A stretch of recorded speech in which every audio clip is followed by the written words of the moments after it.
Hello everyone, so welcome to the second video on PDSA and 7 quality control tools.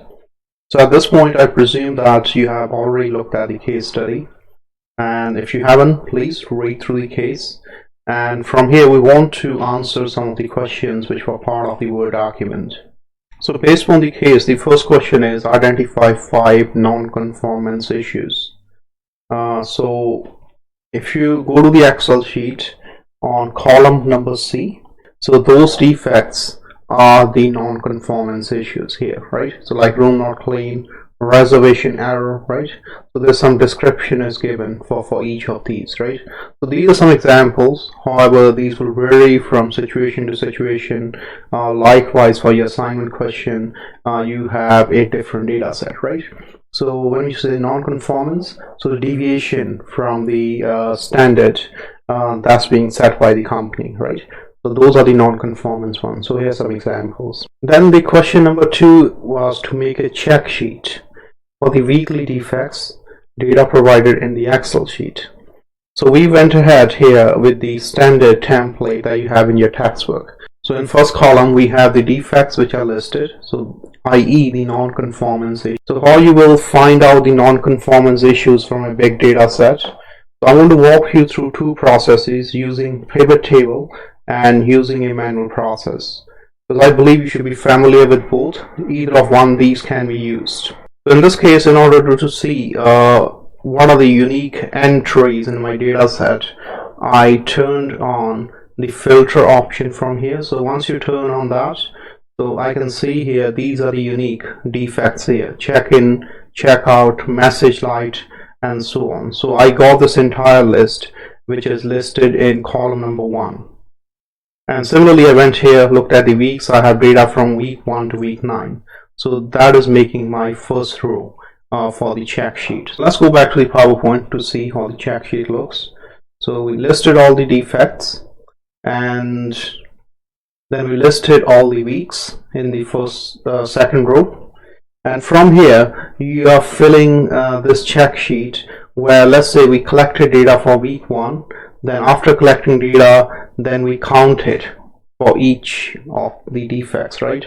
So which means getting the frequency with respect to each of these defects.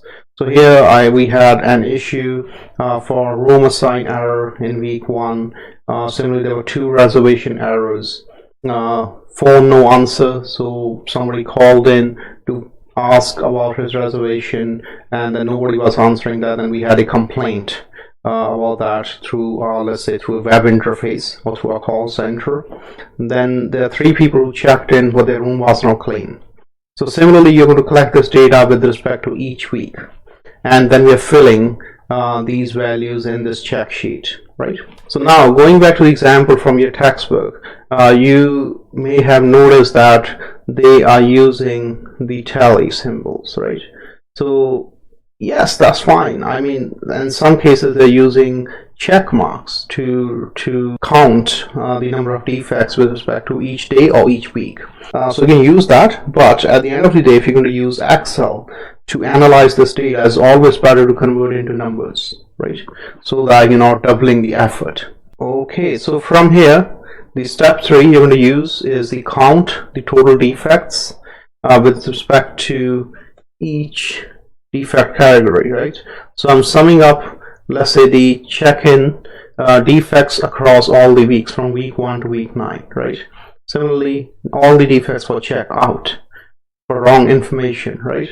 So that will allow me to understand what will the total defects in a given period. In this case, we're looking into 9 weeks worth of data, right?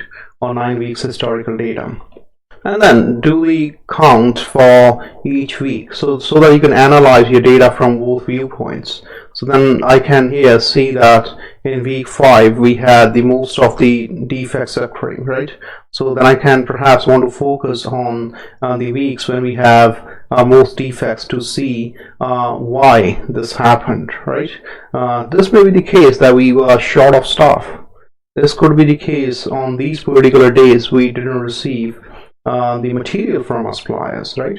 Such as cleaning supplies, replenishment supplies for your washrooms, on these days there may be an instance that's where your washer was not working properly, so we had a delay on getting the bedding or the other supplies back from the cleaning guys, right?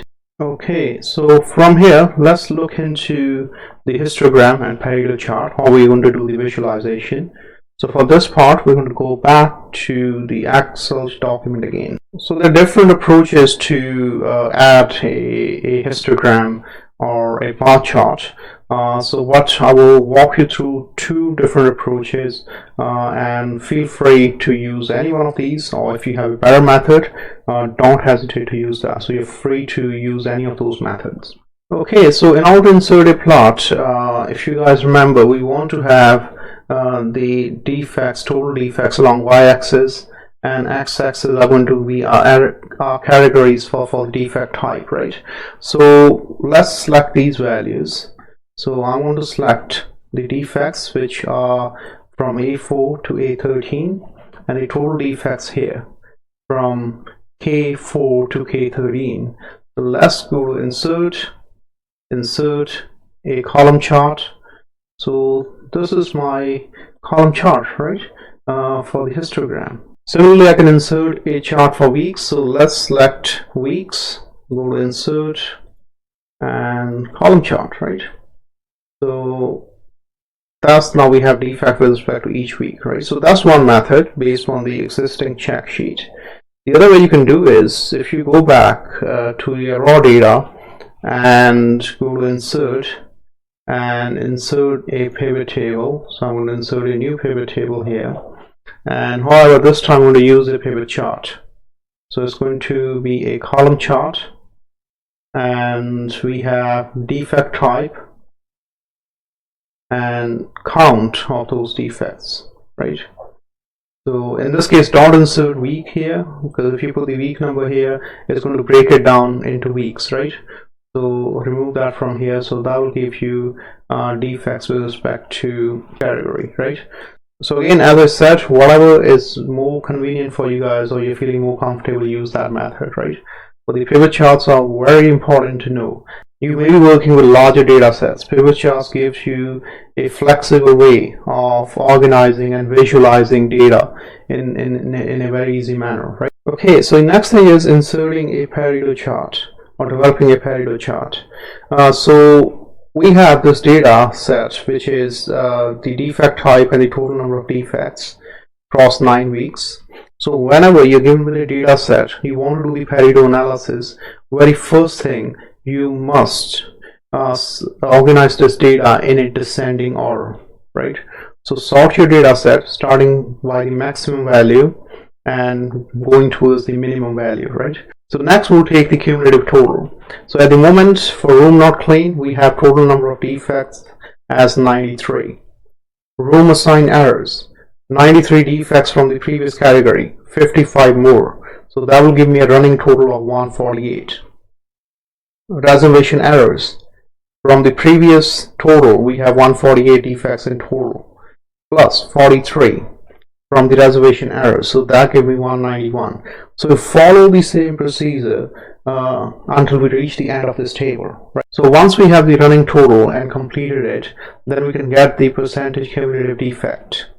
So how this value is calculated? So for the very first one, what we have here, we have cumulative running total as 93 divided by total number of defects, which is 258, and multiply by 100. So that's giving me around 36.05%, right? And you will follow this process for the for all of these, right? So for this one, we have cumulative running total 148 divided by 258 multiply by 100. So we have cumulative percentage defects around 57%, right? So by looking at this data set, we can easily say that when it comes to solving these problems, we must focus on room not clean, right? But based on the 80-20 rule, you can see here, these are the 4 key problems that must be solved to eliminate around 82% of defects. In most cases, you will not have a perfect 80-20, right? So in this case, the quality problems at the hotel are caused by these 4 defects. So we should rectify these 4 defects. To start with, we should be rectifying room not clean. That's the very first one, because that has a major impact. So now let's go back to Excel and see how we will create a Pareto chart in Excel. Okay, so I'm going to add a new sheet. I'm going to call it Pareto chart, and let's get the data that we have from check sheet. So we have check-in, where we have the total number of defects and the total defects with respect to each category. And let's select this, go to insert, recommended charts, and here's the Pareto chart. So Excel already has these templates and will detect what can be done based on the information you're providing, right? So we have individual bar charts which are giving you the defects with respect to each defect category. Then this orange line is the cumulative percentage errors, right? And you can see that room not clean, then room assign error, reservation error, and wake up call is giving you around 80%, more than 80%, right? So around 82%. Okay, so let's walk through the manual process too. So select the table, go to sort and filter, custom sort, and we want to sort these values for in a descending order, right, from maximum to minimum. So sort by the total defects, that's column B, from largest to smallest. So let's press OK. From here we can add the running total. So for room not clean, so it's the same value, 88, right? Okay, so I know in the Excel document we had this value as 93, so let's not worry too much about that, because that might be a typo when I was translating these values to Excel, right? So however, we're just going to use a different number here, but the procedure remains same, right? So for the running total for room assign error is going to be the previous value, which is 88 from C2 plus B3. So the total number of errors for the room assigned, so that's 140. So we will just apply that across. The total number of defects we have 258, right, by having all the running total. Then from here we can calculate percentage cumulative defects. So in order to calculate the percentage cumulative defects, I'm going to add all these values here instead of typing this number. Remember, automate your Excel sheets as much as possible, right? So running total is going to be for room not clean C2 divided by $B $13, right? So $B $13. So 0.3410. So let's convert that to percentage, and let's apply this across. So by looking at this, we can see that the first 4 defects contributes towards 80% of the problems, right? Okay, so if I change this to 93, I mean this is going to come exactly same what we had in the PowerPoint, right? So that's how you will develop a Pareto table in Excel. For the Pareto chart only, you don't need to develop a Pareto table. Excel will do it automatically for you when you go to recommended charts, but you should know both methods, especially how to get the running total and percentage cumulative defect. Okay, so from here let's look into the remaining of the questions. Okay, so that's the Pareto chart. Then from here, as we know that we can focus on these 4 problems first. So the next example is based on room not clean. So when you're developing the fishbone diagram, you will deal with these problems individually, right? So you'll have a fishbone diagram or the cause and effect diagram for room not clean, room assign error, then for room reservation, reservation error, then phone no answer. This is kind of a simplified version because sometimes students they say it's very time consuming when you do the fishbone diagram in Excel or in PowerPoint. So you can always list your causes here, primary or secondary cause with respect to each category, right? So here's a simplified example for room not clean problem.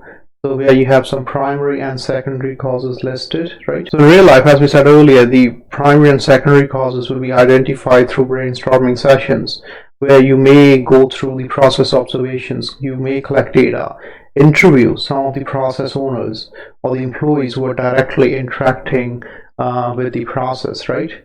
So in this case, for instance, let's say an employee mentioned that we didn't have enough supplies to clean the rooms. So then the question you should be asking, okay, why we didn't have enough supplies? We should have supplies because we have suppliers who are coming in. So then you may go ahead and ask your receiving department or the inbound logistics to see what's happening here. So they may say, okay, hang on, our suppliers are always late. They don't give us deliveries on time. So in order to now room not clean problem, we should be talking to your suppliers to provide us deliveries on time so that the cleaning guys can go ahead and make sure the rooms are clean, right? Similarly, there could be other issues, right? So another example is there's no standardized method for cleaning. So why we don't have it? Because we never required it and it was never developed. So everybody is following his own way when it comes to cleaning. So that's why we have so much discrepancy in the room cleaning process, right?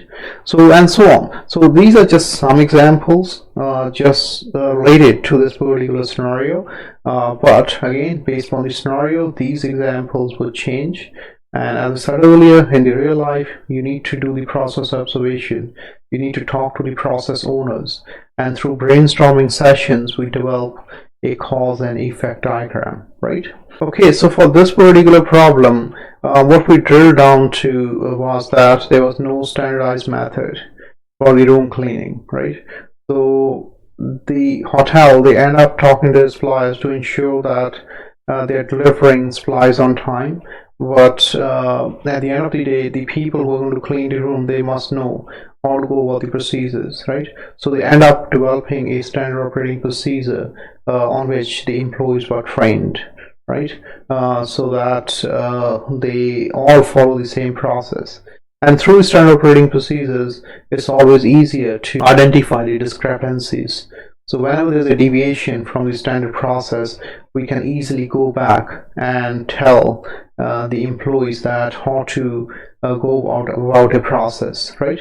And also the other benefit of standard operating procedure or the standardized method is it can be used for training, to train the new hires or train to the employees who are coming from other departments, right? So that kind of concludes the application of different quality control tools. So the control charts, we will explore that in next chapter. So if you have any questions, please feel free to reach me out, and I will see you guys in next class coming Tuesday.